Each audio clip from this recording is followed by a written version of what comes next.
बारिश भी है और शायद ना आ सके लोगों का कोई इशू हो। तो स्टार्ट करते हैं ताकि ज़्यादा जो लोग आ गए उनको वेट ना करना पड़े। वालेकुम सलाम सर।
अच्छा जी, मेरी आवाज़ नहीं आ रही आपको? मशल और शफीक, आप लोगों को मेरी आवाज़? जब आप रेगुलर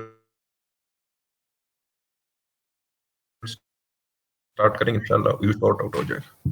हाँ जी, कह रहे हैं बिल्कुल ऐसे ही होगा। अच्छा जी, चलें लेट्स स्टार्ट। बिस्मिल्लाहिर्रहमानिर्रहीम अगेन। हम लोग अपना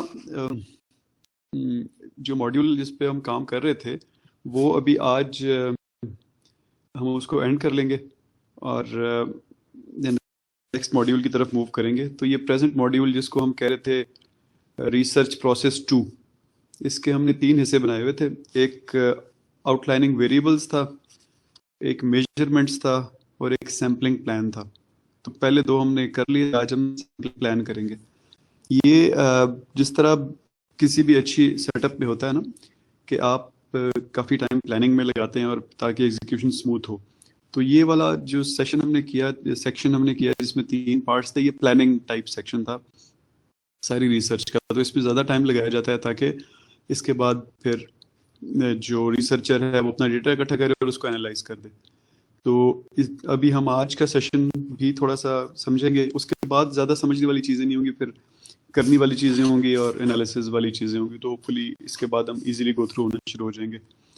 और दूसरा ये कि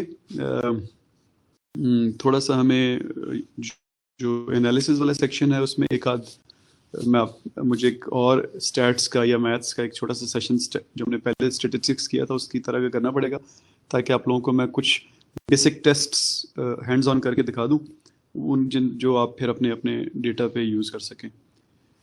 तो हम लोग सैम्पलिंग शुरू करते हैं। सैम्पलिंग हमारे ओवरऑल कॉन्टेक्स्ट में आप देखें तो ये लाया करता है हमारे रिसर्च प्रोसेस 2 वाले का सबसे आखिरी पार्ट है। वो अगेन मैं रीएम्फसाइज करूँगा कि लिटरेचर रिव्यू हर रिसर्च के हर वक्त और हर पार्ट के साथ लिंक्ड होता है, तो इसके साथ भी लिंक्ड है। अच्छा जी, सैम्पलिंग होता क्या है? बेसिकली सैम्पलिंग ये होती है कि आप किसी बड़ी पॉपुलेशन का कोई छोटा पार्ट चूज करते हैं और उम्मीद करते हैं कि वो पॉपुलेशन को रिप्रेजेंट करता होगा। अब ये सैम्पलिंग करते हुए ना जो लोग बाय डिज़ाइन सोच के करते हैं या नहीं भी करते, वो बेसिकली एक थ्योरम पे रिलाय कर रहे होते हैं। उस थ्योरम को कहते हैं central limit theorem. Central limit theorem का बेसिक प्रेमाइस ये है कि आप अगर इनफ डेटा इकट्ठा कर लें, काफ़ी डेटा इकट्ठा कर लें, तो वो बेशक नॉर्मल ना हो, वो बाकियों के साथ इकट्ठे हो के पॉपुलेशन को रिप्रेजेंट करना शुरू कर देता है। इसको आम जुबान में कहें, काफ़ी डेटा का एक लेवल है या एक क्रिटिकल सा लेवल है, जब आप उससे ऊपर डेटा इकट्ठा कर लेंगे तो आपके चांसेस काफ़ी हो जाएंगे कि आप पॉपुलेशन के बारे में अच्छा अंदाज़ा लगा सकें। इसमें इससे मिलते जुलते 2-3 और थ्योरीज हैं जिसको हम कहते हैं। एक थ्योरी है regression towards the mean. Again उसका भी इसी से, इसकी कह लें छोटी बहन है वो ये, उसका आइडिया ये है कि आपकी पॉपुलेशन का मीन फर्ज करें 0 है, आप पहले दिन इकट्ठा करेंगे सैंपल तो शायद आपका मीन -5 या +5 हो। दूसरे दिन करेंगे तो वो 0 के करीब हो 4 हो जाएगा। 5वें 6ठे 7वें दिन तक आपका डेटा चूंकि बढ़ता जाएगा तो आप 0 के करीब जाना शुरू हो जाएंगे और एक वक्त आएगा कि आप 0 के बिल्कुल पास होंगे, यानी you will regress towards the true mean. तो इसको कहते हैं रिग्रेशन टूवर्ड्स द मीन। और ये एक और तीसरी चीज जिसको कहते हैं law of large numbers.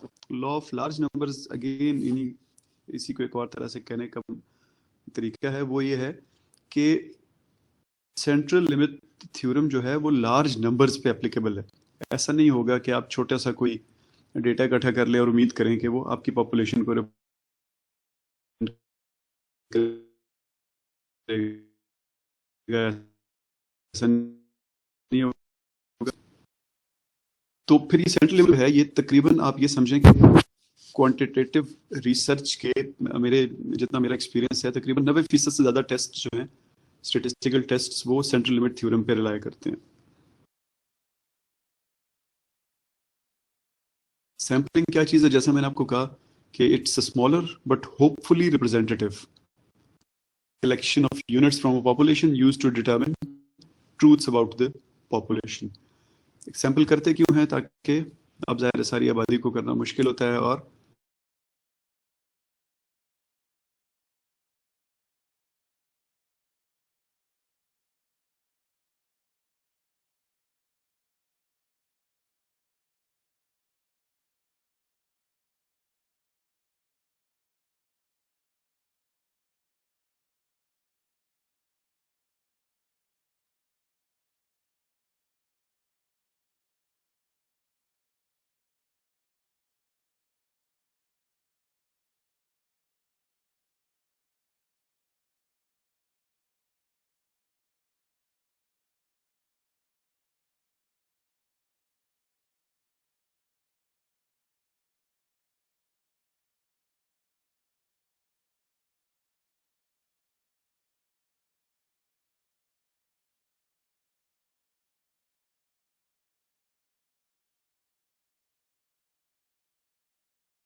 Y sample reasons और लिमिटेशंस वो एन मुमकिन है कि कुछ अरसे बाद ख़त्म हो जाए, लेकिन हम ये चूंकि आपकी रिसर्च महीने 2 में होनी है उसमें ख़त्म नहीं होगा, तो इसलिए हम ये डिटेल में पढ़ रहे हैं।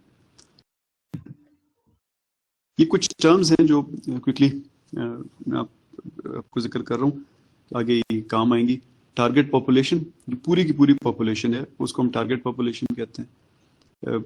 यानी एक फ़र्ज़ करें हम पाकिस्तान के ख़वातीन के बारे में जानना चाह रहे हैं तो वो हम उसको हम यूनिवर्स या इस तरह की कोई बात कहेंगे, और उसके बारे में जानने के लिए हमने रिसर्च के लिए जो टारगेट किया है वो पिंडी इस्लामाबाद को किया है, तो हमारी टारगेट पॉपुलेशन पिंडी इस्लामाबाद होगी। फिर सैम्पलिंग यूनिट, वो पर्टिकुलर यूनिट जिसको आप मेजर करेंगे। अगर आप किसी खातून के बारे में जानना चाह रहे हैं कि वो बिजनेस में कितनी कामयाब है तो वो खातून सैम्पलिंग यूनिट है। अगर खातून का बिजनेस को एनालाइज करना आप चाह रहे हैं तो वो बिजनेस सैम्पलिंग यूनिट है। अगर आप गाड़ियों के बारे में जानना चाह रहे हैं कि कौन सी गाड़ी की फ्यूल एफिशिएंसी कम है या ज़्यादा है तो गाड़ी सैम्पलिंग यूनिट है। तो वो पर्टिकुलर चीज़ जिसके बारे में आप डेटा इकट्ठा कर रहे हैं वो सैम्पलिंग यूनिट होता है। सैम्पलिंग फ्रेम, अब आपके सैम्पलिंग यूनिट और टारगेट पॉपुलेशन के दरमियान एक फ्रेम होता है जो जिसमें आप अपने आप को लिमिट कर लेते हैं, उसको हम फ्रेम कहते हैं। और सैम्पलिंग स्कीम आपका मेथड कि आप ये डेटा इकट्ठा सैंपल किस तरह लेंगे। अब आगे हम जब टाइप्स पढ़ेंगे सैम्पलिंग की तो उसमें क्लियर हो जाएगा कि सैम्पलिंग फ्रेम का मतलब क्या है, कि आप किस तरीके से सैम्पलिंग करेंगे। 3 चीज़ें बड़ी इंपॉर्टेंट होती हैं सैम्पलिंग में। एक है सैम्पलिंग प्रोसीजर, यानी आप रिप्रेजेंटेटिव सैम्पलिंग करेंगे, आप स्टेटिस्टिकल सैम्पलिंग करेंगे, आप जो है बेसिकली सवाल ये होता है कि आपके हर सैम्पलिंग यूनिट को चांस मिलेगा आपकी सिलेक्ट होने का कि नहीं। कुछ तरीके ऐसे होते हैं जिनमें चांस मिलता है, कुछ होते हैं जिनमें नहीं मिलता है, तो उस पर बड़ा डिपेंड करता है कि आपकी सैम्पलिंग की क्वालिटी क्या होगी। सैम्पल साइज इंपॉर्टेंट होता है, जो आप बढ़ाते जाते हैं अपने सैम्पल का साइज तो ऑब्वियसली एक्यूरेसी बढ़ती जाती है, इस चीज़ का इम्कान बढ़ता जाता है कि आप पूरी की पूरी पॉपुलेशन के बारे में अंदाज़ा लगा सकें। और फिर पार्टिसिपेशन, लोगों का रिस्पांस, इसमें 2 एस्पेक्ट्स हैं। एक ये कि वो आपको जवाब टोटल देते हैं या नहीं देते, हो सकता है कि वो आपका क्वेश्चन भरे ही ना, आपको वापस ही ना दें। और दूसरा एस्पेक्ट ये है कि बहुत से लोग बस वो टिक क्रॉस करके आपको वापस पकड़ा देते हैं। तो सॉफ्टवेयर के अंदर या आपके अंदर ये कैपेबिलिटी होनी चाहिए कि वो ये भी देख सके कि कहीं ये वैसे ही तो टिक नहीं करता रहा, बस उधर साथ साथ गाने भी सुन रहा था, ये साथ साथ फाइल पे भी काम कर रहा था और मेरा भी इसने क्वेश्चनर भर दिया। क्योंकि अगर इस तरह का आपके पास रिस्पांस आएगा तो ऑब्वियसली वो जो आप जानना चाहते हैं वो तो नहीं होगा ना, वो तो फिर एक और उसके अंदर एक एरोनस एंट्री आ जाएगी जो उसके डेटा को डिस्टॉर्ट कर रही होगी। तो ये 3 चीज़ें इंपॉर्टेंट होती हैं। अब ये जो हमने पीछे बात की पॉपुलेशन की, टारगेट पॉपुलेशन की और सैंपल की, उसकी एक ग्राफिकल रिप्रेजेंटेशन है। सैंपल बीच में जो सबसे दरमियान वाला खाना है वो है जो आपने एक्चुअली इकट्ठा कर लिया। इसके बाहर है टारगेट पॉपुलेशन। टारगेट पॉपुलेशन क्या है? जैसे मैंने आपको कहा रावलपिंडी इस्लामाबाद आपकी टारगेट पॉपुलेशन थी, और आप जब रावलपिंडी इस्लामाबाद के में से सैंपल इकट्ठा कर लेंगे तो फिर आप जनरलाइज करेंगे पूरी पाकिस्तान की पॉपुलेशन पे। तो 3 पॉपुलेशंस हो जाती हैं। एक वो 3 ग्रुप्स हो जाते हैं। एक वो जो आपने एक्चुअली उनके बारे में डेटा इकट्ठा कर लिया, दूसरा वो जिसके अंदर से आपने डेटा इकट्ठा किया, जो आपने एक तरह से अपने लिए एक फ्रेम से डिसाइड कर लिया था, और तीसरी वो जो जिस पे आप जनरलाइज करेंगे चीज़ों को। तो जब हम क्वालिटेटिव और क्वांटिटेटिव रिसर्च में फ़र्क पढ़ रहे थे तो मैंने आपको एक चीज़ बताई थी कि क्वालिटेटिव में जनरलाइजेशन सही नहीं होती, लोग करते ही नहीं है, तो वहाँ पे आपको ये बाहर वाला दायरा नॉर्मली मिलता ही नहीं है, क्योंकि बहुत कॉन्टेक्स्ट स्पेसिफिक होती हैं थियोरेटिकल रिसर्चेज, क्वालिटेटिव रिसर्चेज, तो वहाँ पे जनरलाइजेशन अवॉइड की जाती है। और जो स्टेटिस्टिकल रिसर्चेज होती हैं या क्वांटिटेटिव रिसर्चेज होती हैं, वहाँ पे जनरलाइजेशन पहले से प्लान की जाती है कि हमें अगर पिंडी के बारे में पता चल गया तो हम प्रॉबली उसको पाकिस्तान पे जनरलाइज कर लेंगे और काफ़ी हद तक इंडिया पे भी कर लेंगे। तो इस तरह ये तस्वीर भी डिपेंडेंट है कि आपकी टाइप ऑफ रिसर्च क्या है। अच्छा जी, ये जरा एक क्रिटिकल चीज़ है। आगे जो 5-6 स्लाइड्स है ना, ये ऐसी हैं कि ये पीएचडी स्टूडेंट्स ज़रा बहुत गौर से सुने, क्योंकि आपको ये आप बहुत ज़्यादा क्रिटिकली इस चीज़ को देखा जाएगा आपकी रिसर्च में। बाकी लोग भी सुने क्योंकि जानना ज़रूरी है, लेकिन स्टिल वो शायद ये चीज़ें इम्तिहान में नहीं आएंगी, तो उस एंगल से मेरे पेपर के इम्तिहान में नहीं आएंगी, तो उस एंगल से बहुत ज़रूरी नहीं है। लेकिन जो आप लोगों ने रिसर्च कंडक्ट करनी है और पीएचडी स्टूडेंट्स ने आगे जो करना अपना काम, उनके लिए बहुत ज़रूरी है। अब होता क्या है जी कि जब भी आप रिसर्च कर रहे होते हैं ना, तो जो सॉफ्टवेयर होता है उसने या कोई टेस्ट होता है उसने कहीं ना कहीं से स्टार्ट करना होता है ना। आपको तो आपको एक नॉलेज है, जनरल सा नॉलेज है ना इस्लामाबाद के बारे में, कि इस्लामाबाद में गर्मी और सर्दी कितनी होती है, इस्लामाबाद में ट्रैफिक बिहेवियर किस तरह होता है। तो वो आपके दिमाग में चल रहा होता है जब आप क्वेश्चनर बना रहे होते हैं, जब आप सवाल डिज़ाइन कर रहे होते हैं, जब आप वेरिएबल डिज़ाइन कर रहे होते हैं, वो आपके दिमाग में मौजूद होती है वो चीज़। और जो ही उससे कोई स्टार्क डिफरेंस आता है तो आप कहते हैं नहीं नहीं यार ये डेटा तो ठीक नहीं आया, लेकिन ये बातें सॉफ्टवेयर को नहीं पता होती। तो सॉफ्टवेयर को एक प्लानिंग वैल्यू चाहिए आपको बता सके कि यानी उसके बेसिस पे एस्टिमेट्स को असेस कर सके। तो आप जब भी कोई टेस्ट करने लगते हैं तो वो टेस्ट आपसे एक प्लानिंग वैल्यू मांगता है, और ज़्यादातर वो प्लानिंग वैल्यू स्टैंडर्ड डेविएशन या मीन बड़ी कॉमन कि अगर मुझे ये प्लानिंग वैल्यू पता होती, यानी अगर मैं इस्लामाबाद की ट्रैफिक के बारे में जानना चाहता हूँ कि कितने % लोग वायलेशन करते हैं, और मेरे दिमाग में है, यानी कि मैं तो चूँकि इस्लामाबाद में ड्राइव करता रहता हूँ,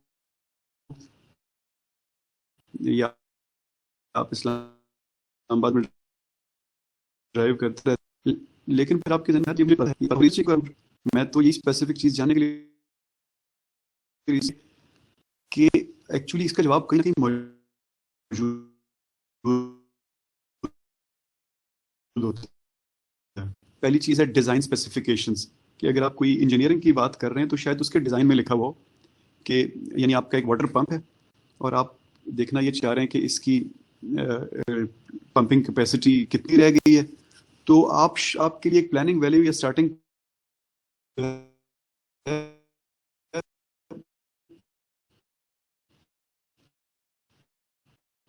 उसके डिज़ाइन डॉक्यूमेंट्स में लिखा होगा कि इसकी पंपिंग कैपेसिटी इतनी हमने डिज़ाइन की है। तो मेरा जो गेस होगा कि इस्लामाबाद में कितने लोग ट्रैफिक के वायलेशन करते हैं, वो ठीक ठाक रिलायबल गेस होगा, क्योंकि मेरा एक्सपीरियंस बहुत ज़्यादा है। तो इस तरह हर रिसर्च पे कोई ना कोई एक्सपर्ट होता है, जिसमें रिसर्च का एक्सपर्ट नहीं होता, उस काम को करने का या देखने का एक्सपर्ट होता है। जैसे PhD कर रहे हैं और आप एयरफोर्स के एक पायलट इंजीनियर, तो एक तो मैं एक्सपर्ट बनूंगा क्योंकि मैं आपकी थ्योरी देख रहा हूँ, लेकिन मुझे बहुत फायदा होगा अगर मैं किसी एक्चुअल एयरफोर्स के आजकल के पायलट को भी आपके डिफेंस में लाके बिठा दूं, क्योंकि वो एक और एंगल से बहुत इंपॉर्टेंट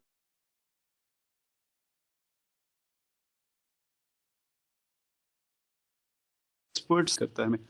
इसी तरह आप लाइकलीहुड है कि जो आप स्टडी कर रहे हैं, आप शायद पहले बंदे ना हो जो स्टडी, या बंदी ना हो जो स्टडी कर रहे हैं, तो आपकी जो पुरानी स्टडीज़ हैं वो आपको ये एक स्टार्टिंग पॉइंट दे सकती हैं। तो प्लानिंग वैल्यू आप सॉफ्टवेयर हमेशा मांगेगा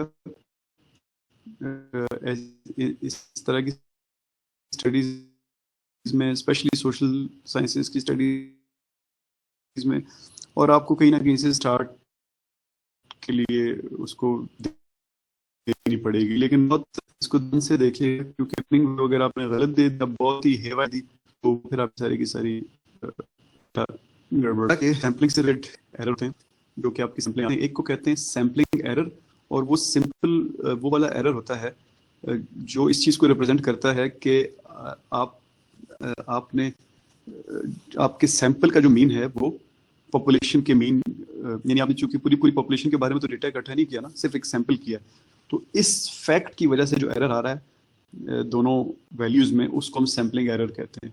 और जैसा कि पीछे हमने बात की कि आप अपना सैंपल साइज बढ़ाते जाएं, यानी फर्ज करें 100 पूरी पॉपुलेशन ही 100 थी, मैंने 10 का सैंपल लिया, अगर मैं इसको 10 से 15 20 25 30 करता जाऊंगा और थियोरेटिकली स्पीकिंग 100 के 100 को ले लिया, फिर वो टेक्निकली सैंपल नहीं होगा, वो तो पॉपुलेशन हो जाएगी, लेकिन ये सैम्पलिंग एरर खत्म हो जाएगा।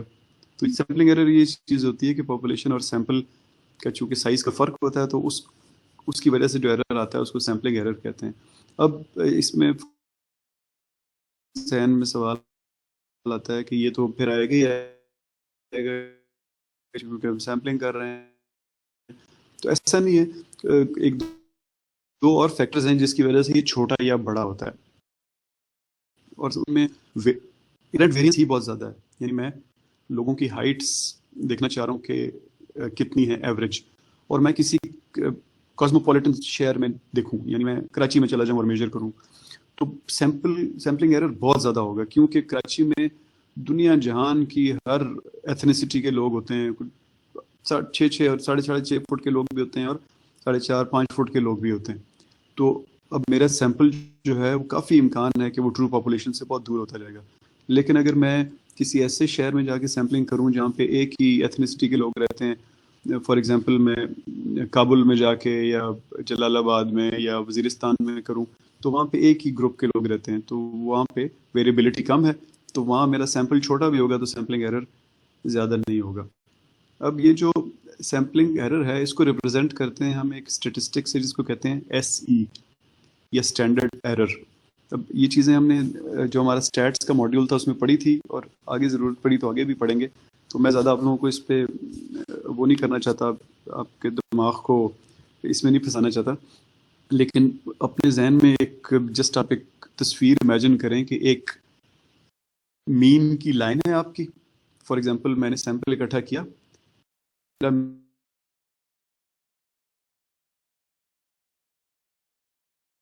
ने तो 5 जवाब नहीं दिया था ना, किसी ने 3 दिया था, किसी ने 4 दिया था, किसी ने 3.5 दिया था, जिसकी एवरेज ये 5 बनी थी। तो वो जो इंडिविजुअल जवाबों का मेरे 5 से डिस्टेंस है ना, उन डिस्टेंसेस का एवरेज बेसिकली सैम्पलिंग एरर होता है। यानी इसको मजीद छोटा करूं तो फर्ज करें टोटल 3 एंट्रीज थी, एक एंट्री थी 2, एक एंट्री थी 3, एक एंट्री थी 4, सिर्फ 3 सैंपल थे मेरे। अब इनकी जब मैंने एवरेज ली तो एवरेज आ गई 3, 2 3 4 की एवरेज आ गई 3, 2 एक कदम दूर है और 4 एक कदम दूर है, 3 उसके ऊपर लगा हुआ है, तो सिर्फ 2 हैं जो दूर हैं, एक 2 है एक 3 है। 2 1 दूर है, 3 से 1 दूर है और 4 भी 3 से 1 दूर है, तो टोटल एक ये दूर है एक ये दूर है, टोटल 2 हैं। तो मेरा सैम्पलिंग एरर 2 होगा। ये 2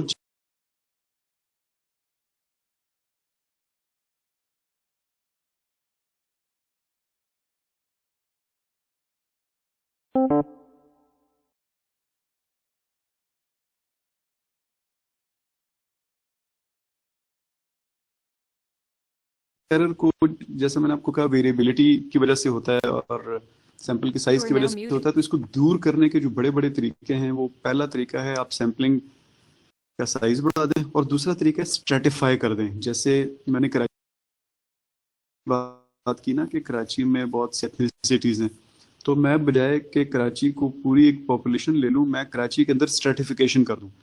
मैं कहूँगा कि मैं अलग अलग ग्रुप्स बना रहा हूँ।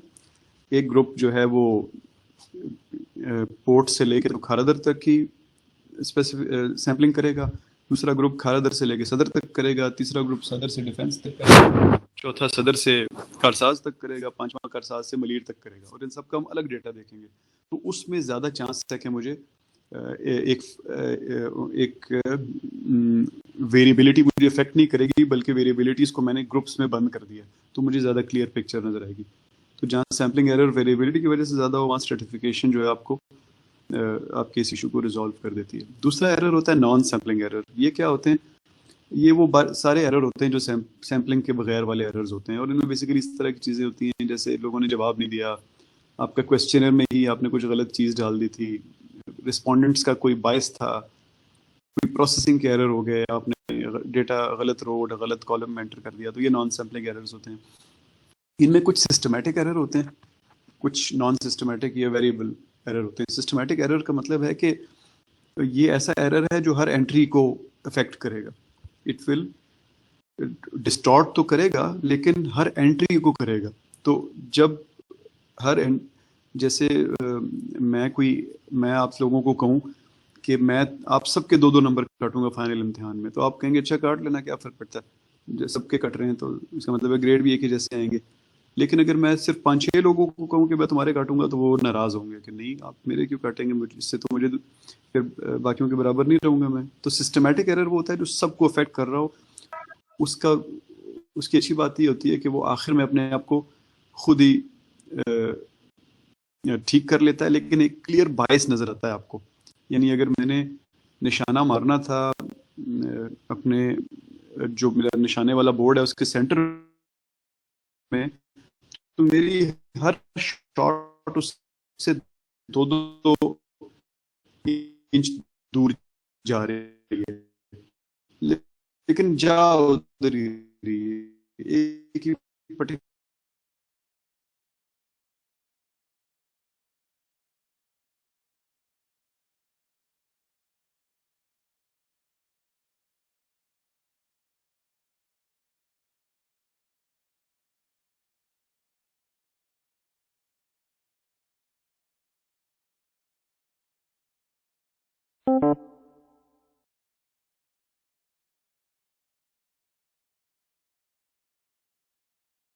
ठीक करनी पड़ती है, कोई नई मशीन खरीदनी पड़ती है। जैसे आप फैक्ट्री में काम कर रहे हो और आपकी ड्रिल मशीन की बेल्ट पुरानी हो जाए, पुरानी हो, आप लोग इंजीनियर्स हैं, आप में से ज़्यादातर आपको पता है बेल्ट पुरानी होने का मतलब है कि उसका प्रैक्टिकली थोड़ा सा उसकी सर्कमफ्रेंस बढ़ जाता है, तो उसकी वजह से ग्रिप कम हो जाएगी आपकी मशीन की और वो कभी कभी स्लिप, तो ये अब तभी ठीक होगा जब आप बेल्ट को चेंज करेंगे।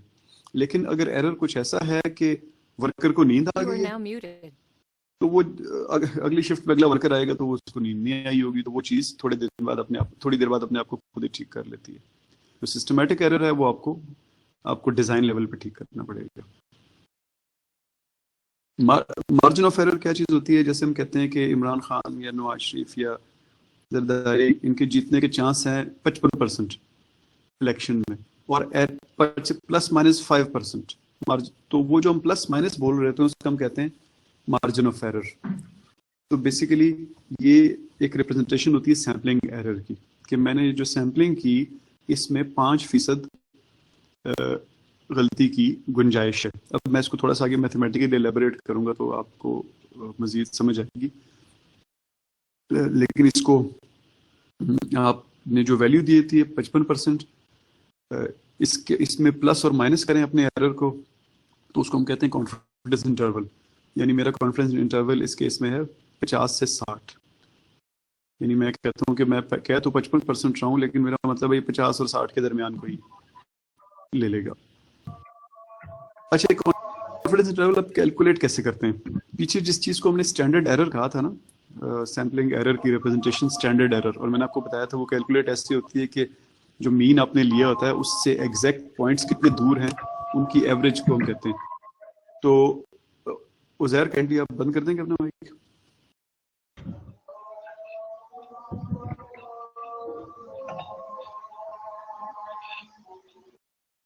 उज़ैर आप अपना प्लीज माइक बंद कर देंगे?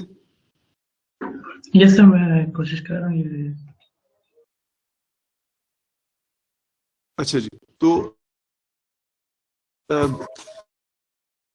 आपका जो मीन होता है ना, एस्टिमेट आपका, उससे अगर आप एक स्टैंडर्ड एरर राइट साइड पे और एक स्टैंडर्ड एरर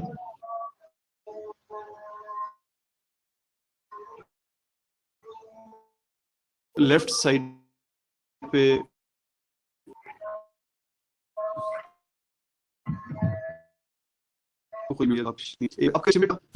आप एक स्टैंडर्ड एरर राइट पे रखेंगे और एक स्टैंडर्ड एरर लेफ्ट पे रखेंगे, तो आप फिर कहेंगे मैं 68% मेरा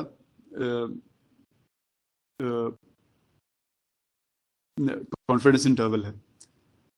अगर आप 2 स्टैंडर्ड एरर लेफ्ट पे रखेंगे और 2 राइट पे रखेंगे तो आप कहेंगे मेरा 95% कॉन्फिडेंस इंटरवल है। और अगर आप 3 रखेंगे तो आप कहेंगे मेरा 99% कॉन्फिडेंस इंटरवल है। यानी मैं 99% कॉन्फिडेंट हूँ कि मेरा डेटा ठीक है। और जैसे वो मैंने आपको कहा ना 2, 3, 4 का स्टैंडर्ड एरर 1 था, तो अगर वो आपका स्टैंडर्ड 1 है तो आप अपने एस्टिमेट में एक तरफ 1 रखेंगे, एक तरफ इंटरवल 68 कह रहे हैं। अगर आप 95 कह रहे हैं तो एक तरफ 2 रखेंगे, दूसरी तरफ भी 2 रखेंगे। चूंकि ये पिछले में हमने बात की 55% इमरान खान को वोट मिलेंगे या नवाज शरीफ को या जरदारी को, और उसमें 5% दोनों साइडों पे रखा, तो उसमें मैं ये कह रहा हूँ कि आई एम 68% श्योर, क्योंकि मेरा स्टैंडर्ड एरर 5 था, एक मैंने 55 के इधर रखा, एक 55 के उधर रखा, तो मैं 68% श्योर हूँ अबाउट 55% वोट मिलने के। लेकिन अगर मैं 2-2 रखता स्टैंडर्ड एरर, यानी मैं कहता कि 55% वोट मिलेंगे लेकिन मैं प्लस माइनस 10%, तो मैं फिर कहता कि मैं अब 95% श्योर हूँ जो मैं आपको बता रहा हूँ। और अगर मैं 3-3 रखता 55% और 15 इधर 15 उधर, तो मैं कहता मैं 95% श्योर हूँ कि इमरान खान को 55% वोट मिलेंगे प्लस माइनस 15%। तो आप देखें कि मेरा लेवल ऑफ श्योरिटी बढ़ता जा रहा है एक तरफ से, जो मैं आपको कॉन्फिडेंस से बोल रहा हूँ, लेकिन साथ साथ वो इंटरवल भी बढ़ता जा रहा है। तो आप कहेंगे यार ये क्या बात हुई इस तरह। तो मैं जैसे फॉर एग्जांपल मैं आपसे एक सवाल पूछूं कि प्राइम मिनिस्टर हाउस में कितने बाथरूम है, मुझे 100% यकीन के साथ बताओ। तो आप में से एक स्टूडेंट कहेगा कि सर मेरे ख्याल में वहाँ पे 50 बाथरूम है और प्लस माइनस 10%। तो ये तो मेरे लिए कुछ यूज़फुल है कि 40 से 60 के दरमियान बाथरूम है, तो मैंने फ़र्ज़ करें उन बाथरूमों की सफाई करवानी है तो मैं 4-5 लोग भेज दूंगा। लेकिन अगर आप में से कोई स्टूडेंट मुझे कहेगा कि सर मैं 100% श्योर हूँ कि प्राइम मिनिस्टर हाउस में 100 बाथरूम है और 0 से लेके और 200 के दरमियान वेरी करेगी मेरी फिगर, तो मैं वो मेरे लिए यूज़फुल नहीं रहेगी कि मैं 0 बाथरूमों के लिए लोग भेजूँ या 200 बाथरूमों के लिए लोग भेजूँ। तो ये कॉन्फिडेंस इंटरवल की जब हम बात कर रहे होते हैं ना, तो आप 2 तरफ गलतियां कर सकते हैं। फिर बेसिकली एक तरफ आप ये गलती कर सकते हैं कि आप गलत पॉइंट पे रहें, और दूसरी तरफ ये गलती कर सकते हैं कि बहुत फैला दें अपने एस्टिमेट को। तो इन 2 रीजंस की वजह से गलतियों की गुंजाइश पैदा होनी शुरू हो जाती है। अब मैं ये आपको इसलिए बता रहा हूँ कि आगे इस पे मैंने थोड़ा सा बिल्ड करना है। अच्छा, एक अगली चीज होती है पावर के बारे में हमने बहुत डिटेल में पढ़ा था अपने स्टैट्स वाले मॉड्यूल में। मैं क्विकली बस यहाँ से गुजर रहा हूँ। आइडिया ये है कि वो कितना फर्क है जो अगर ऑन ग्राउंड हुआ तो मैं डिटेक्ट कर लूंगा। ये आप ये 3 तस्वीरें देख रहे हैं अपनी स्लाइड पे। तो जो ऊपर वाली पॉपुलेशन है, सबसे ऊपर वाली, आप देखें कि दोनों पॉपुलेशंस ने एक दूसरे को बहुत ओवरलैप किया हुआ है। तो इनमें ठीक ठाक भी फर्क हुआ तो मुझसे डिटेक्ट नहीं हो सकेगा, ठीक है जी, क्योंकि ये हैं बहुत ओवरलैप बहुत कर रही हैं एक दूसरे को।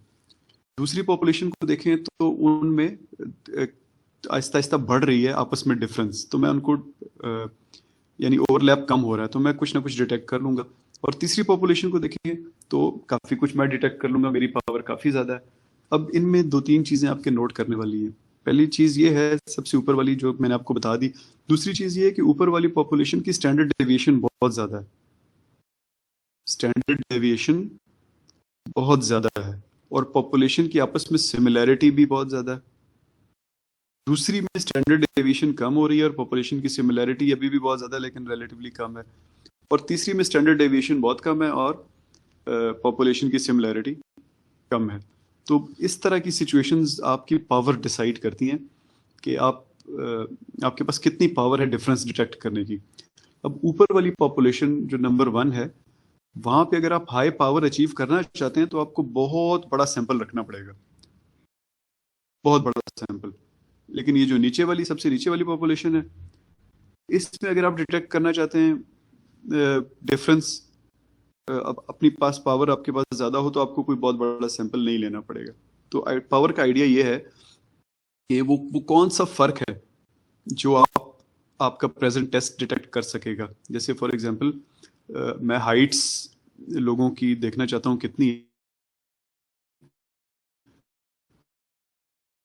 तो पावर इस चीज का जवाब देती है कि अगर मुझे जो लोग मिले वो और 5 फुट 6 इंच और 6 फुट के दरमियान का मुझे फर्क पता चलेगा कि नहीं, तो ये इसका जवाब पावर देती है कि वो कौन सा डिफरेंस है जो आप डिटेक्ट कर सकते हैं। अच्छा जी, अब यहाँ से थोड़ी सी ये प्योरली पीएचडी स्टूडेंट्स के लिए है, तो बाकी स्टूडेंट्स को समझना है तो परेशान नहीं होना आपने। ये आपको हमने इसके बारे में बात की थी पीछे स्टैट्स वाले में, और मजीद आप पढ़ना चाहते हैं तो अब जितना मैं आपको बताऊंगा शायद आपको मजीद कंफ्यूज करेगा, लेकिन सुन लें। बहरहाल पावर जो होती है वो इक्वल होती है 1 माइनस बेटा। और बेटा क्या होता है? टाइप 2 एरर करना। टाइप 2 एरर क्या हमने पढ़ा था कि नल हाइपोथेसिस जो है गलत थी, फॉल्स थी, लेकिन हम उसको रिजेक्ट नहीं कर सके। नल हाइपोथेसिस के गलत होने का क्या मतलब है कि पॉपुलेशन में डिफरेंस मौजूद है। नल हाइपोथेसिस क्या कहती है कि डिफरेंस मौजूद नहीं है। नल हमेशा रिसर्च के बारे में कहती है कि जो मैं रिसर्च कर रहा हूँ ये मेरा अंदाजा है या हाइपोथेसिस है या जो मैंने थीसिस, और इसको रिजेक्ट करने का मतलब होता है कि आप प्रूव करते हैं कि हाँ मेरा तीर ठीक लगा हुआ है, मेरी हाइपोथेसिस ठीक है। तो आप अपनी नल को रिजेक्ट आपको करना चाहिए था लेकिन आपने नहीं किया। इस एरर को कहते हैं बीटा एरर, और पावर होती है 1 - बीटा। और अल्फा इस दूसरा इसका ऑपोजिट एरर होता है, सिग्निफिकेंस लेवल उसको हम कहते हैं। और अल्फा एरर क्या होता है, आप डेल प्रोसेस को रिजेक्ट कर दें लेकिन असल में वो ठीक थी। तो ये आप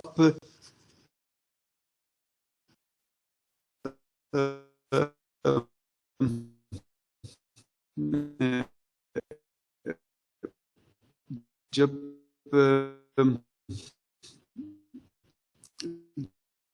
में 0.05 होगा, 0. यानी 5% एरर मैं बर्दाश्त कर लूंगा। ये जो आप तस्वीर देखें आपकी स्लाइड के राइट साइड पे, तो पॉपुलेशन के कोनों में 2.5% इधर और 2.5% उधर जो एरिया है इसको हम अल्फा एरर कह रहे हैं।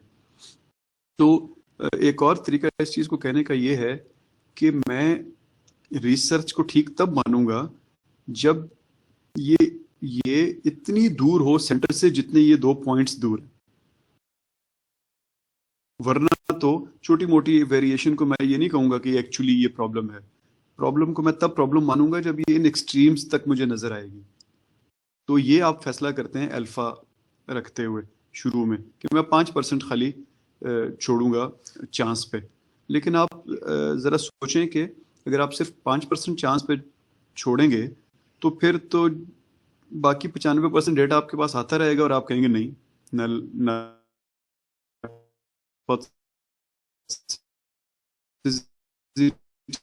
ठीक है।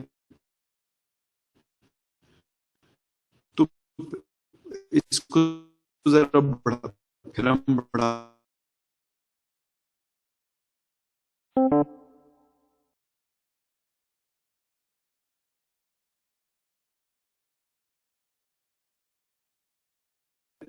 आसानी से भी बात ना मानूं You are now muted. कि ये नल हाइपोथेसिस फॉल्स है, और बहुत मुश्किल भी ना बना दूं। बहुत मुश्किल बनाने वाली साइड जो होती है वो अल्फा होती है और आसानी से मानने वाली साइड बेटा होती है। और रिसर्चर ने इसके बीच में एक बैलेंस करना होता है, क्योंकि अगर आप वो मैंने आपको पिछली क्लास में बताया था कि लाइफ एंड डेथ का अगर क्वेश्चन हो तो वहां पे आप अल्फा को बहुत स्ट्रांग रखते हैं कि मैं बिल्कुल जहाज टरबाइन है, इसने उड़ना है, इसमें 300 लोग बैठे हुए, मैं नहीं बिल्कुल बर्दाश्त करूंगा एरर। तो वहां पे आप अल्फा को बहुत स्ट्रिक्ट रखते हैं। और ये जो मैटर नहीं होता, मैंने खाली सवाल पूछना है कि अंगड़ाई लेते हुए लाहौर के लोग ज्यादा टाइम लगाते हैं या कराची के लोग या पेशावर के लोग, तो वहां पे मैं ये अल्फा को बहुत बड़ा भी कर दूंगा, खैर है एरर होता रहे। तो आप क्रिटिकलिटी रिसर्च की उसके बेसिस पे आप डिसाइड करते हैं कि आप जो बहुत क्रिटिकल रिसर्चेज होती हैं, लाइफ एंड डेथ मैटर होता है, वहाँ पे अल्फा 0.01 रखा जाता है, यानी सिर्फ 1%। ये लाल एरिया बहुत कम होता है। जो रेगुलर रिसर्चेज होती हैं जो इस तरह हम रोज कंडक्ट करते हैं उसमें 0.9 से 0.95 तक रखा जाता है, सॉरी 0.05 से 0.1 तक रखा जाता है। नॉर्मली 0.1 से नीचे मजीद नीचे बहुत बहुत रेयर होता है कि कोई रिसर्च जाए, क्योंकि फिर उसमें हर छोटी मोटी चीज भी आपकी नल को रिजेक्ट करने के तरफ चली जाती है।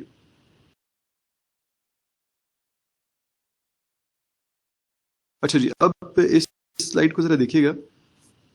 ये मिनिटकैप का power and sample size tool है। तो आपने हमेशा इस सवाल का जवाब देना होता है ना कि आप कितना सैंपल इकट्ठा करेंगे। तो ये टूल आपको बताता है कि आपको कितना सैंपल इकट्ठा करना चाहिए। लेकिन एक मैं यहाँ पे क्लियर, आप प्लीज सब लोग इस चीज को हमेशा बहुत क्लियर जहन में रखिएगा। ये तकरीबन 99% स्टूडेंट्स को ये बात क्लियरली नहीं पता होती है और बहुत सारे प्रोफेसर्स को ये बात क्लियरली नहीं पता होती कि सैंपल साइज जो है वो पूरी रिसर्च के लिए नहीं निकलता, वो एक टेस्ट के लिए निकलता है, एक पर्टिकुलर मैथमेटिकल टेस्ट के लिए निकलता है। ये आपके सामने जो डायलॉग बॉक्स नजर आ रहा है ना आपको स्लाइड की लेफ्ट साइड पे, इसके ऊपर देखें, power and sample size for 2 sample T test. ये एक टेस्ट के सैंपल साइज की बात हो रही है। ये मैंने देखा है इंटरनेट पे बहुत सारे टूल्स ऐसे बने हुए हैं कि वो आपको स्ट्रेट पावर सैंपल साइज निकाल के दे देते हैं, वो बिल्कुल गलत है। उससे कुछ भी नहीं कर सकेंगे आप, वो आप जब तक आप उसको आप ये क्लियरली नहीं बताएंगे आपने टेस्ट कौन सा करना है, तब वो जाके कोई भी बंदा आपको बता सकता है कि आप कितनी सैंपल साइज रखें। तो यहाँ ये 2 सैंपल टी टेस्ट का मतलब है कि 2 सैंपल आपने लिए और उन दोनों को आपस में कंपेयर कर रहे हैं। अगर आपने एक पॉपुलेशन से एक सिंगल सैंपल को कंपेयर करना है तो 1 सैंपल पॉपुलेशन के साथ होता है, वेरिएंस वहाँ से देखी जा सकती है। तो हर टेस्ट का अलग अलग सैंपल साइज आपने निकालना होता है। लेकिन अब सवाल ये है कि मैं कितने सैंपल साइज निकालूं? क्या मैं सैंपल साइज निकालता रहूं फिर हर टेस्ट के लिए, और फिर एक क्वेश्चनर में 4 लोगों को भिजवाऊं, दूसरा 8 लोगों को भिजवाऊं, तीसरा 12 लोगों को भिजवाऊं, हालांकि मैंने तो एक ही क्वेश्चन बनाना है? तो उसका जवाब ये है कि आप ना सबसे स्ट्रिंजेंट जो आपका टेस्ट है उसके लिए सैंपल साइज निकालें, जिसमें आपके ख्याल में आपको सबसे बड़ा सैंपल चाहिए होगा, और वो सब पे डेटा इकट्ठा कर लें। लेकिन इसमें गलती आपने कर है स्ट्रिंजेंट होने की तरफ, क्योंकि अगर आपने ऐसा कर दिया कि आपने किसी ऐसी चीज का सैंपल चूज कर लिया जो स्ट्रिंजेंट नहीं था, तो वो फिर उनको कवर नहीं कर सकेगा और डेटा आपके पास आ चुका होगा और जवाब नहीं दे रहा होगा आपको।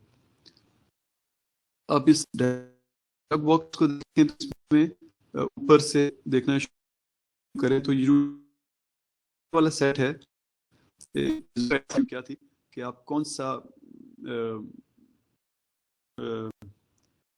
डिफरेंस जो है उसको डिटेक्ट करेंगे। लेकिन ये जो डिफरेंसेस और पावर है ना, ये थोड़ा थोड़ा ओवरलैप है। डिफरेंसेस हम इस चीज को कहते हैं कि the minimum difference between the mean of one population and the mean of other you can detect, यानी जो मैंने आपको पावर के शुरू में बताया था। और पावर क्या चीज है कि probability of detecting a difference when it exists. ठीक है, ये दोनों करीब करीब की चीजें हैं।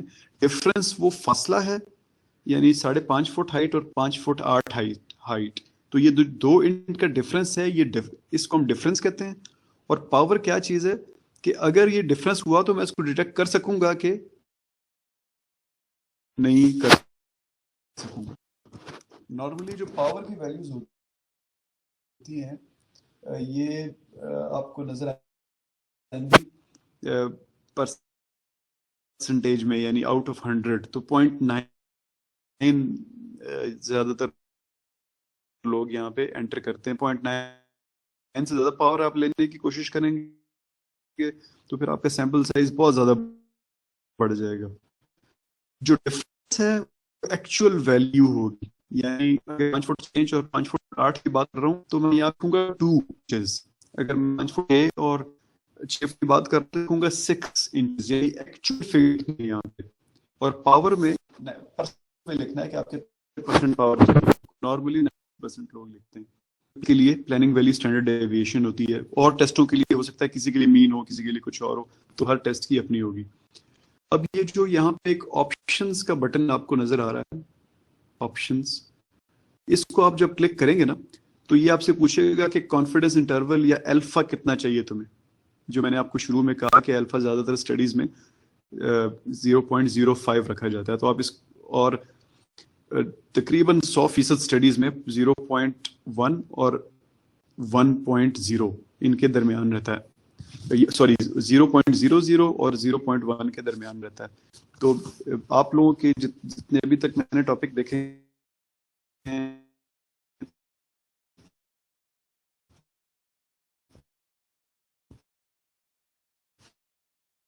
तो 0.95 एक अच्छी, सॉरी 0.05 एक अच्छी वैल्यू है अल्फा रखने की। ये मैं सॉफ्टवेयर यूज कर रहे हैं, वहाँ पे आपको फ्रंट पे वो से अल्फा की वैल्यू जरूरत के। तो इधर देखें जरा दूसरी तरफ, तो ये इसमें आप ये बता रहा है इस अब आप ये जो 3 चीजें हैं इनमें से कोई 2 डालनी है आपने, तो तीसरी वो आपको दे देगा। यानी आपने अगर यहाँ पे लिख दिया डिफरेंस मैं डिटेक्ट कर सकता हूँ, करना चाहता हूँ 2 इंच का हाइट में, पावर मैं 90% रखना चाहता हूँ, और मेरे ख्याल में कराची में स्टैंडर्ड डेविएशन हाइट्स में काफी ज्यादा है। जैसे मैंने आपको बताया कि वहाँ पे बहुत सी ethnicities हैं, तो प्रोबेबली 6 इंच है, या आप 6 लिख देंगे और लिख देंगे, ये आप आधे सैंपल्स लेकिन आपने कट किया और आप 50 सैंपल देखना चाहिए कि ऊपर क्या तो प्रोबेबली छोड़ देगा कि इस सैंपल के साथ तुम इतना डिफरेंस डिटेक्ट कर सकते हो। तो ये ऊपर वाले तीनों में से कोई 2 भरने हैं तो तीसरा खुद ही आ जाएगा। तो यहाँ पे आपको ये दूसरी साइड पे आप देखें तो ये आपको बता रहा है कि 33 का अगर सैंपल लोगे और 85% पावर रखना चाहते हो तो 2.5 का डिफरेंस डिटेक्ट कर सकोगे। 2.5 इंच अगर 2 लोगों की हाइट में डिफरेंस हुआ, या कराची में ओवरऑल 2.5 की वेरिएशन हुई, तो वो तुम डिटेक्ट कर लोगे। तो ये चीज होती है पावर एंड सैंपल साइज। अब सैंपलिंग मेथड 2 तरह के होते हैं। एक आपने फैसला करना होता है आप किस तरीके से सैंपल करेंगे। एक हो सकता है प्योर रैंडम हो, सिंपल, यानी 100% लोग एलिजिबल हैं और आप रैंडमली बस फॉर एग्जांपल और मुझे मेरे सैंपल साइज 10 है, मुझे रैंडम नंबर जनरेट करके दे दो। वो कहेगा 4, 12, 27, 55, 32, इस तरह 10 नंबर देगा, और उन 10 नंबर आपके सीक्वेंस में उन्हीं नंबरों के लोगों का मैं डेटा लूंगा और उसको एनालाइज कर लूंगा। इसको कहते हैं प्योर रैंडम सैम्पलिंग या सिंपल रैंडम सैम्पलिंग। लेकिन अगर मैं उसको सिस्टमेटिक करना चाहूँ कि नहीं, मुझे ऐसे नहीं, मैं इस पे प्योर रैंडम सैम्पलिंग में सिर्फ इतना सा फर्क है कि पॉपुलेशन को ऑर्डर करना है कि नहीं करना। जब आप ऑर्डर कर लेते हैं, यानी एक सीक्वेंस में ले आते हैं, तो उसको सिस्टमैटिक सैम्पलिंग कहते हैं। और प्योरली रैंडम रखते हैं, यानी वो जो आपकी शुरू में मैंने लिस्ट बनाई थी वो भी रैंडम रखूंगा, उसको मैं ना आपकी क्वालिफिकेशन से ऑर्डर करूंगा, ना आपके अल्फाबेटिकली ऑर्डर करूंगा, प्योरली रैंडम लिखूंगा उनको भी। तो उसको सिंपल या प्योर रैंडम सैम्पलिंग कहते हैं। और जो सिस्टमैटिक रैंडम सैम्पलिंग है उसमें आप कोई ना कोई ऑर्डर देते हैं पॉपुलेशन को। फिर स्ट्रेटिफाइड, जैसे मैंने आपको पीछे कहा स्ट्रेटास बनाना, कि कराची की पॉपुलेशन के मैंने 7 स्ट्रेटास बना लिए, उसको हम स्ट्रेटिफाइड कहते हैं। स्ट्रेटिफाइड में ज़रा टेक्निकली उसको देखें तो वो क्लस्टरिंग होती है बेसिकली, और क्लस्टरिंग में 2 चीज़ें होती हैं, या मल्टीफेज या मल्टी स्टेज सैम्पलिंग करते हैं। अब क्लस्टरिंग बेसिकली हम यूज़ कब करते हैं, जब पॉपुलेशन जो है वो आपको ऊपर से तो होमोजेनस नज़र आ रही हो लेकिन अंदर से हेट्रोजेनस हो, यानी ऊपर से लग रहा हो कि हाँ सिर्फ कराची के लोग, लेकिन अंदर पता हो कि कराची में बहुत सारी एथनिसिटीज़ हैं। यानी ऊपर से होमोजेनस है, दुनिया में अब न्यूयॉर्क में बैठा हुआ बंदा है, या टिम्बकटू में बैठा हुआ बंदा है, या ब्रुनाई दारुस्सलाम में बैठा हुआ बंदा है, वो कहेगा कराची के लोग। लेकिन जब आप रिसर्च करने जाएंगे आपको पता लगेगा नहीं, अंदर हेट्रोजेनिटी है। अब ये हर जगह नहीं होती है। मैंने आपको बताया कि कुछ ऐसी, जैसे आप अल्बानिया में चले जाएं, या जैसे आप यूरोप के कुछ मुल्क हैं, वहाँ बिल्कुल 100% एक ही एथनिसिटी है, हार्डली कोई एक आध बाहर से बंदा होता है। तो वहाँ पे ऊपर भी होमोजेनिटी होती है, अंदर भी होमोजेनिटी होती है। तो जहाँ अंदर होमोजेनिटी ना हो, हेट्रोजेनिटी हो, वहाँ पे हम क्लस्टरिंग यूज करते हैं और या स्ट्रेटिफिकेशन यूज करते हैं। अब मल्टी स्टेज का ये मतलब होता है कि सैंपल यूनिट्स और of different types at different stages. ठीक है, मुख्तलिफ स्टेजेस। फेज का ये मतलब होता है कि लोगों की जो सैंपल यूनिट हैं वो एक ही टाइप के हैं। आपको हर फेज में एक ही टाइप के लोग मिलेंगे, आप खाली अपनी रिसर्च के फेज बना रहे हैं। लेकिन मल्टी स्टेज का मतलब होता है कि स्टेजेस ही डिफरेंट हैं। एक जगह आपको पहले फेज में या पहले स्टेज में आपको 0 से 40 साल तक के लोग मिलेंगे और दूसरे स्टेज में 40 से 80 साल तक के लोग मिलेंगे। लेकिन मल्टी फेज में ये होता है कि एज सबकी 0 से 40 के दरमियान ही होगी, बस उसको हमने फेजिंग की हुई है।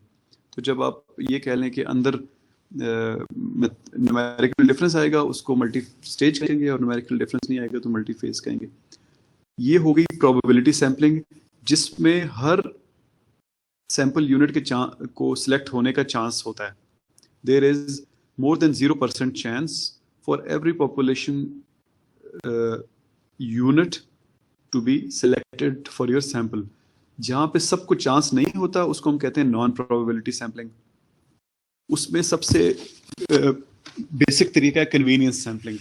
जो सामने आ गया, जो मेरे करीब आ गया, बस वो उससे मैं डेटा ले लूंगा।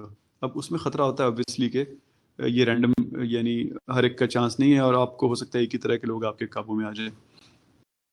दूसरा है purposive, judgmental, selective, subjective sampling. अब ये क्या चीज़ है? ये आप अपनी जजमेंट से एज सब्जेक्ट मैटर एक्सपर्ट आप फैसला करते हैं कि मैं सबका डेटा नहीं लूंगा, सिर्फ एक इस पर्टिकुलर एरिया का डेटा लूंगा। जैसे फॉर एग्जांपल अभी आप देखना चाहते हैं आपके पाकिस्तान में या इस्लामाबाद में जो लोग कोरोना से अफेक्ट होते हैं उनको कौन कौन सी कॉम्प्लिकेशंस होती हैं। तो वहाँ पे आप पर्पसिव सैम्पलिंग करेंगे, क्योंकि वरना तो आप रैंडम करना शुरू कर देंगे तो आपको शेयर तो आपको हर केस में प्योर रैंडम होना कोई अच्छाई नहीं होती। बहुत बहुत केसेस में अच्छाई भी होती है, बहुत केसेस में नहीं भी होती है। फिर अगला लिखा हुआ है स्नोबॉल। स्नोबॉल का मतलब होता है कि मुझे एक बंदा मिल गया या एक बंदी मिल गई, उससे मैंने डेटा ले लिया, और नहीं है तो मैं उसी से पूछता हूँ, यार देखो मुझे ऐसे लोगों का डेटा चाहिए था जो अपनी जिंदगी में 4 से ज्यादा शहरों में रह चुके हों। तो मुझे तुम मिले और कोई मिल ही नहीं रहा, तो ये लिखा है उसी तरह के और बनता होगा तो आपको कॉल कर देगा, कर देगी। तो इसको कहते हैं स्नोबॉल, के एक दो मिल गए, उनसे पूछ के अब आप आगे उन्हीं के ग्रुप में आगे बढ़ते जा रहे हैं, तो वहां पे आप फैल जाते हैं। इसको स्नोबॉल सैम्पलिंग कहते हैं। और फिर आखिर में कोटा जो है वो नॉन प्रोबेबिलिटी में क्लस्टरिंग या स्ट्रेटिफिकेशन की तरह की चीज है कि मैं ये रिसर्च कर रहा हूँ और मैं 10% सैंपल जो है वो यंगस्टर्स से लूंगा, 30% सैंपल जो है वो स्कूल के बच्चों से लूंगा, बाकी 40% जो है वो जॉब करने लोगों से लूंगा, और आखिरी 10-20% जो है वो रिटायर्ड लोगों से लूंगा। ये कोटा दिया लोगों को। तो समझ लें कि उधर क्लस्टर थी उसके लिए होती है, वहां पे आप रिसर्चर पे बहुत कुछ नहीं छोड़ते, आप उम्मीद करते हैं कि वो एक एक चीज की मैथमेटिकल रीजनिंग देगा आपको।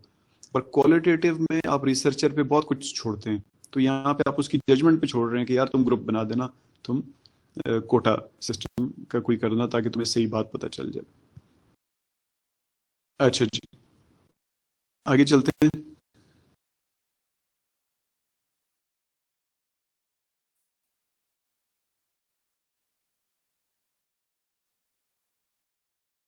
अब हम लोग अब आखिरी पार्ट की तरफ मूव कर रहे हैं, जो हम हमेशा करते हैं कि आपकी रिसर्च के लिए करना है, उसी को प्रैक्टिस जो हमने सीखा है। तो मैं अपना जो मैं जिसके मैं कर रहा हूँ मैं उसकी एग्जाम्पल बताता हूँ आपको। हम क्विकली बैकग्राउंड के हम फीमेल ओन्ड क्या हुई, वो है पाकिस्तान की फीमेल एसएमई बिजनेस ओनर्स। ये मेरा पूरा टारगेट है मेरा। इसके अंदर से जो मेरा सैम्पलिंग यूनिट बनेगा वो बनेगा फीमेल एसएमई बिजनेस ओनर, एक सिंगल खातून, वो मेरा सैंपल यूनिट है। मेरा फ्रेम क्या है, मैंने फैसला किया है कि मैं 3 रीजन से डेटा इकट्ठा करूंगा। एक इस्लामाबाद रावलपिंडी रीजन है, एक पेशावर रीजन है, तक कर सकता हूं करूंगा। उसके बाद स्नोबॉल शुरू कर दूंगा। अब ये प्रैक्टिकली ऐसे होता है कि रैंडम का खर्चा बहुत ज़्यादा होता है। खर्चा ऐसे ज़्यादा होता है कि हर कोई आपको जवाब नहीं देना चाहता ना। तो फिर अगर आप प्योरली रैंडम करना शुरू करेंगे, जैसे फॉर एग्जांपल पेशावर तक और हज़ारा तक तो शायद पहुंच हो, लेकिन पिंडी में पहुंच नहीं है, तो वहां पे रैंडम करते हुए मुझे बहुत पैसे चाहिए होंगे, बहुत ज्यादा रिसोर्सेज होंगे। आप एक करते हैं कि मैं रैंडम जितनी हो सके करूंगा, और अगर फिर मेरा सैंपल पूरा हुआ तो फिर मैं स्नोबॉलिंग शुरू कर दूंगा। उन्हीं लोगों से कहूंगा मुझे लोगों को करा ताकि मुझे डेटा मिल जाए। प्रोबेबिलिटी सैम्पलिंग करनी है, नॉन प्रोबेबिलिटी सैम्पलिंग करनी है। तो मैंने इसका जवाब ये दिया है कि मैं रैंडम करूंगा, यानी प्रोबेबिलिटी सैम्पलिंग करूंगा अनटिल पॉसिबल, उसके बाद स्नोबॉलिंग शुरू कर दूंगा। अगला सवाल है कि मुझे क्लस्टरिंग रिक्वायर्ड है या नहीं है। If yes, on what basis? तो मेरा जवाब है यस, मुझे चाहिए क्लस्टरिंग, और मैं 2 बेसिस पे करूंगा। एक एरिया या सिटी का क्लस्टर होगा, और फिर with in area city urban या रूरल के क्लस्टर होंगे। तो इस्लामाबाद रावलपिंडी एक क्लस्टर है मेरा एरिया सिटी वाला, और पेशावर दूसरा है, और हज़ारा तीसरा है, और विद इन देम अर्बन और रूरल उसके सब क्लस्टर्स हैं। अगला सवाल है which tests are likely to be conducted. अब ये थोड़ी सी मुझसे आप में से कुछ लोग मुझे ईमेल करके भी पूछ रहे हैं कि मैं इस सिचुएशन में कौन से टेस्ट करूं। तो ये इसका जवाब ज़रा मुश्किल होता है जब तक आप इस यहाँ तक नहीं पहुंच चुके होते, जहाँ तक ये मैं अपनी रिसर्च में पहुंच चुका हूँ। और जब आप यहाँ तक पहुंचेंगे फिर आपको उम्मीद है कि आपको मुझे कुछ जरूरत भी पड़ेगी। तो मुझे कौन सा चाहिए? मुझे 170 कि मैंने ओवरऑल एवरेज भी करना है। वो सैंपल टीम मुझे उम्मीद है कि मिलेगी, और मेरी पॉपुलेशन भी मुझे उम्मीद है कि नॉर्मली डिस्ट्रीब्यूटेड है, और मुझे पॉपुलेशन के मीन भी पता है, प्लानिंग वैल्यू भी पता है। वो प्लानिंग वैल्यू मुझे कहाँ से पता चलेगी? क्योंकि इस टॉपिक पे यूनाइटेड नेशंस की, एशियन डेवलपमेंट बैंक की 2005 से लेके 12-14 तक बहुत सारी स्टडीज़ हुई हैं। स्मेडा की वेबसाइट पे डेटा है, और जो इकोनॉमिक सर्वे ऑफ पाकिस्तान है वो भी हर साल इसके बारे में डेटा पब्लिश करता है। तो मुझे एक काफ़ी उम्मीद है कि मुझे प्लानिंग वैल्यूज़ वहाँ से मिल जाएंगी। अगला सवाल है how many constructs will require separate type of statistical tests. वो पीछे मैंने बात की ना कि सैंपल हमें कितना चाहिए, हर टेस्ट के लिए अलग होगा। तो ये उसके बारे में सवाल है कि कितने कॉन्स्ट्रक्ट बनेंगे। कॉन्स्ट्रक्ट कहते हैं सेट ऑफ क्वेश्चनर्स को। तो जैसे मेरे केस में मेरे 3 से 4 कॉन्स्ट्रक्ट्स होंगे। जो मैं फाइनेंशियल एंडाउमेंट के बारे में मैंने सवाल करने थे कि आपके पास अभी फैमिली में पैसा वाइज या एसेट्स वाइज कितनी स्ट्रेंथ है, या समझना था, वो एक पूरा क्लस्टर होगा या एक पूरा कॉन्स्ट्रक्ट होगा 5-6 सवालों का। वो एक सिंगल कॉन्स्ट्रक्ट होगा। फिर मैं फैमिली या कि सोशल बातें कि ये लोग इंटरेस्ट को बुरा समझते हैं कि नहीं, वो लोगों मर्दों से मिलना बुरा समझते हैं कि नहीं, उसके बारे में जो मेरे सवाल होंगे वो मेरा दूसरा कंस्ट्रक्ट होगा। फिर मेरा डेमोग्राफिक्स का कंस्ट्रक्ट होगा। फिर मेरा टेक्सटाइल सब सेक्टर का कंस्ट्रक्ट होगा। तो मुझे 3 से 4 कंस्ट्रक्ट मेरे हैं जिनको मुख्तलिफ टेस्ट चाहिए होंगे। एक टेस्ट से बात समझ नहीं आएगी। और इनमें से कौन सा कंस्ट्रक्ट है जिसको सबसे बड़ा सैंपल साइज चाहिए? 5वां सवाल। तो मेरे ख्याल में ये फैमिली और सोशल वाला और एंडाउमेंट वाले का मुझे ज़्यादा लगता है कि मुझे ज़्यादा सैम्पल साइज चाहिए। क्यों? क्योंकि इसमें मुझे अपेरेंटली लग रहा है कि काफ़ी स्टैंडर्ड डेविएशन होगी। जो शहरों की ख़वातीन होंगी शायद उनकी फैमिलीज़ जो हैं वो इतना बुरा ना समझे इंटरेस्ट पे बिजनेस करने को और मर्दों बैंक में जाके मर्दों से इंटरेक्ट करने को, लेकिन शायद रूरल के फैमिलीज और उनके रिश्तेदार या उनके कस्टमर इस चीज़ को बुरा समझे, तो इससे स्टैंडर्ड डेविएशन बढ़ जाएगी। तो जहाँ स्टैंडर्ड डेविएशन बढ़ती है वहाँ पे आपको बड़ा सैंपल चाहिए होता है। तो मेरे ख्याल में इसके लिए मुझे सबसे ज़्यादा स्टैंडर्ड डेविएशन चाहिएगी। अब फैसला फिर मैंने ये किया, यहाँ पे डिसीजन में देखिएगा कि मैं इसका सैंपल साइज कैलकुलेट करूंगा, इस पर्टिकुलर कॉन्स्ट्रक्ट का, खाली फैमिली और सोशल वाले का, और इसके लिए रिक्वायर्ड पावर डिसाइड करूंगा। जो मैंने फैसला किया है कि मैं 0.9 रखूंगा अपनी पावर। फिर डिफरेंस मैं कितना डिटेक्ट कर सकता हूँ वो मुझे, उसके बहुत सारे तरीके हैं। कोहन्स डी टेस्ट हमने स्टैट्स में जो पढ़ा था वहां से भी आ सकता है। जो आपको You are now muted.